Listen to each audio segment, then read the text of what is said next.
মানুষ চিনতে ভুল করেছি আমারে জীবনে, নিজের কপাল পুড়ছি নিজেই দোষ দেব কারে।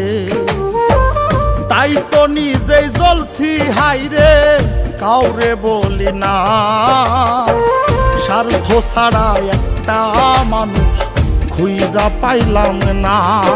আমি স্বার্থ ছাড়া একটা মানুষ খুঁজা পাইলাম না।